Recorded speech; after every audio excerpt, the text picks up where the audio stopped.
Olá, eu sou o professor José Vandilo, professor de Sociologia Organizacional, e esta é a nossa primeira aula.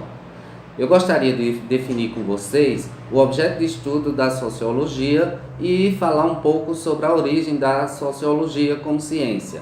Augusto Comte foi o primeiro estudioso da sociedade que definiu o termo sociologia. Emile Durkheim foi o autor seguinte que determinou ou que organizou o conteúdo teórico da ciência sociologia. A sociologia, para Durkheim, inicia-se com a definição de fato social. A partir dessa definição, ele estuda outros conceitos importantes para a gente compreender as relações humanas e as relações em sociedade. As regras do método sociológico é o que Durkheim definiu como sendo as linhas gerais de trabalho do sociólogo. O Weber é um autor alemão que estudou as ações sociais e partiu do princípio de que a subjetividade humana é muito importante e precisa ser também estudada pelos sociólogos. Para ele, a motivação e a intenção na prática de determinadas ações podem ser sociais ou não. O Karl Marx é o autor mais conhecido, alemão, que estudou o capitalismo e tentou entender a dinâmica interna do sistema capitalista, detectando as desigualdades sociais a partir da luta de classes, onde ele vai mostrar que os donos dos meios de produção formam a classe dominante, enquanto os trabalhadores são a classe que depende desses capitalistas, e aí a gente tem a história, né? A história existe a partir dessa relação entre as classes sociais. O Karl Marx também vai falar sobre a ideologia da classe dominante, a falsa ideologia, sobre a superestrutura, a infraestrutura, que são conceitos importantes para que a gente entenda o funcionamento desta sociedade capitalista moderna. Aliás, a sociologia tem como objeto de estudo as interrelações sociais que começam a ser pensadas a partir da modernidade. A nossa sociedade, a sociedade urbana industrial, né, tem características próprias que a diferenciam de outras sociedades, como a sociedade feudal na Idade Média.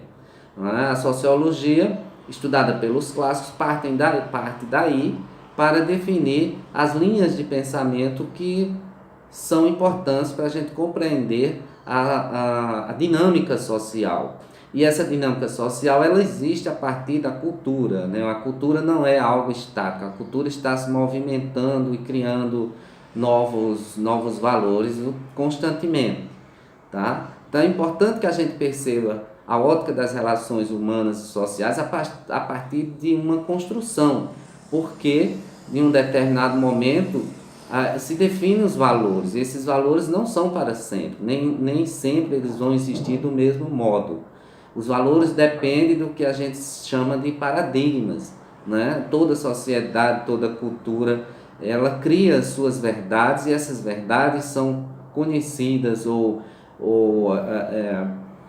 alimentadas, né? Fortalecidas pelos paradigmas. As pessoas têm dificuldade de mudança porque elas corroboram com esses comportamentos que são tidos como normais. Qualquer quebra de paradigma que serve para direcionar a sociedade, ela vai causar um impacto até que as pessoas se acostumem com a nova realidade que se apresenta.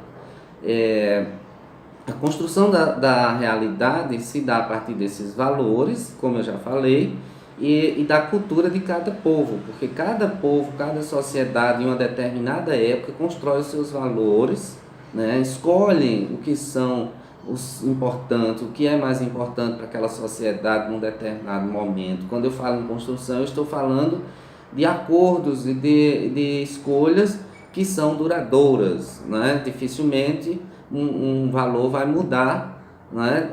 Porque são verdades que se estabelecem a partir desses acordos, mas que significa também que é possível mudar.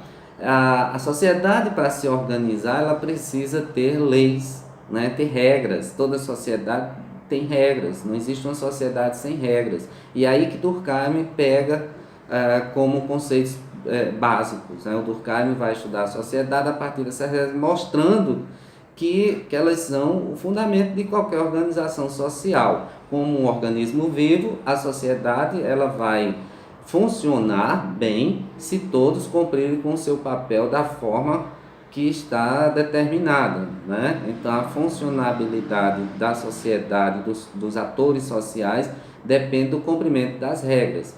E as instituições ou organizações sociais, como a gente pode definir melhor, elas existem e foram criadas para multiplicar a capacidade individual, para facilitar a nossa vida, né, no mundo do trabalho, porque o trabalho é tudo para nós, enquanto sujeitos sociais ou atores sociais, né? Então, quando a gente pensa numa instituição, a gente pensa que ela é um pilar, mas na sociedade nós temos vários pilares: a família, a igreja, a educação, as empresas, né? Então, o Estado são pilares importantes que sustentam essa estrutura social. E essa estrutura ela é também algo que direciona o nosso comportamento enquanto membro da sociedade.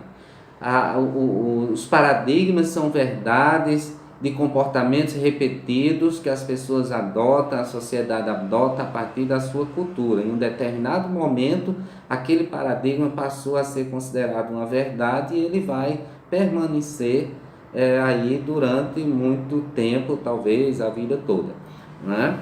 Depende de outras questões, né, de acordos diversos para que um paradigma seja substituído, tá? Então, as instituições, elas pertencem a toda a esfera da sociedade, né? Nós temos instituições públicas e privadas, mas é importante que a gente entenda que elas não existem do nada, né? A gente precisa se organizar enquanto ser humano, porque a vida em sociedade vai nos permitir uma qualidade de vida ou uma sobrevivência mais adequada ou mais benéfica para o ser humano enquanto indivíduo. A sociologia não está preocupada exatamente com o indivíduo. Esse comportamento individual cabe à psicologia estudar, né? As formas como a gente se manifesta individualmente, a forma como a gente desenvolve, transmite o nosso comportamento, nosso jeito de ser. A sociologia está preocupada em perceber os comportamentos sociais, os comportamentos coletivos, né? Então é importante que a gente se atenha a esses conceitos básicos iniciais das relações humanas, para que a gente tenha uma base e possa compreender os conceitos que virão mais à frente, que são mais complexos. Então, por hoje é só. Um abraço a todos.